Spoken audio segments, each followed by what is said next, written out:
ये राशन का सामान तकरीबन 4500 रुपये का है, दे दूं पैसे? जी भाईजान, जितने का भी है आप दे दें पैसे, मैं बेचने ही आया हूँ। हाँ हाँ देता हूँ, रुक। वैसे ये सामान तो अच्छा बना हुआ है, किसने दिया तुझे?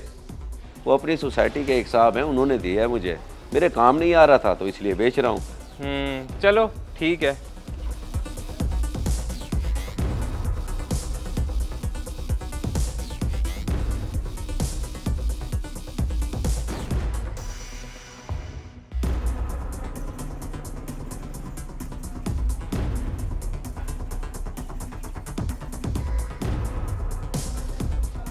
बेटे ये जो नज़ीर गार्ड है, इसको राशन दिया था हमने। जी जी बाबा, बिल्कुल दिया है, भला उसे कैसे भूल सकता था। बस लगता है कि गलत बंदे को दे दिया है, ये उम्मीद नहीं थी इससे। क्यों, क्या हुआ? खैरियत? बेटा अभी बेच के गया है वो फारूक की दुकान पे सारा का सारा राशन।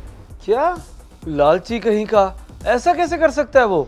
मैंने जो देखा तुझे फौरन बता दिया, बाकी तू फारूक की दुकान पे आके खुद भी तस्दीक कर ले। जी जी ठीक है, फरूक से पता करके तबीयत फ्रेश करता हूँ मैं उस चौकीदार की। अगर ये हरकत करनी थी उसने तो ना लेता राशन, हम किसी असल हकदार को दे देते। हाँ तो और क्या।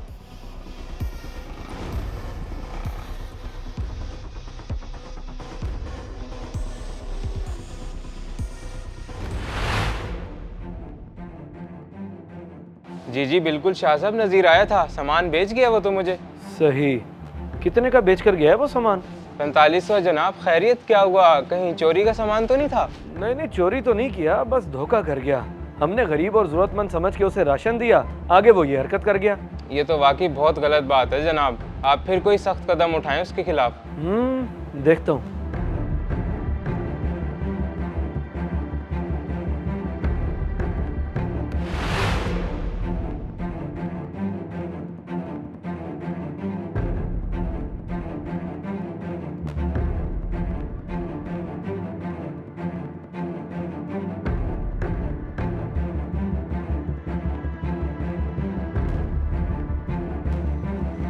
शुक्र है कि तू यहीं पर मिल गया, मैं सोसाइटी के ऑफिस जा रहा था देखने तुझे। जी जी सर, मेरी ड्यूटी आज यहीं पर है। ऑफिस में तो आज अजमल की ड्यूटी है। अच्छा अच्छा, सही है। खैर, राशन का सामान इस्तेमाल किया था, फिर पसंद आया? सामान? जी जी साहब, सामान तो अच्छा था, बहुत अच्छा था, ज़रूरत की सारी चीज़ें थी उसमें। वाह भाई वाह नज़ीर, बड़ा फनकार बंदा है तू, कितनी महारत से झूठ बोलता है। जो तू फरूक का राशन बेच के आया है वो?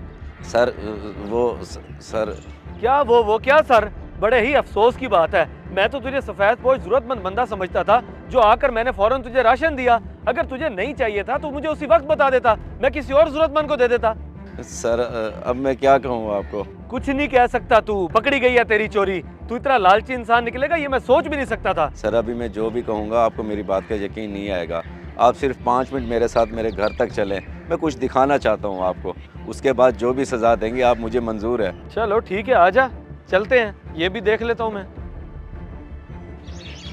तू इधर ही रुक 5 मिनट, अफसर आए तो उसे कहना पास में ही काम गया है, मैं आ रहा हूँ।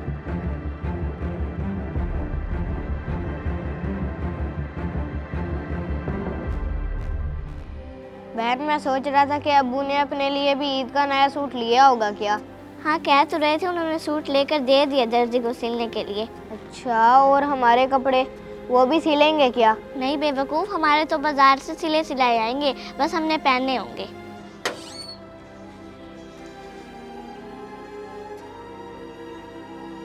अब्बा हमारे ईद के कपड़े नहीं लेकर आए? नहीं बेटा, अभी नहीं लेकर आया, शाम को ले आऊँगा मैं। अच्छा अब्बा, मेरी चूड़ियाँ और मेहंदी भी लेकर आना, वो मत भूलना। नहीं भूलता मेरी बेटी, और भी कुछ चाहिए तो वो भी बता दो। बस और कुछ भी नहीं, सिर्फ कपड़े, चूड़ियाँ और मेहंदी। ठीक है, चलें सर।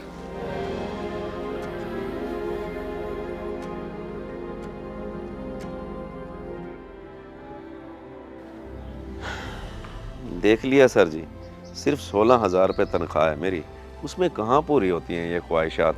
7,000 रुपये तो घर का किराया चला जाता है, और ईदी ऐसा मौका है जिसमें बच्चों को इनकार भी नहीं कर सकता कि नहीं है कपड़े।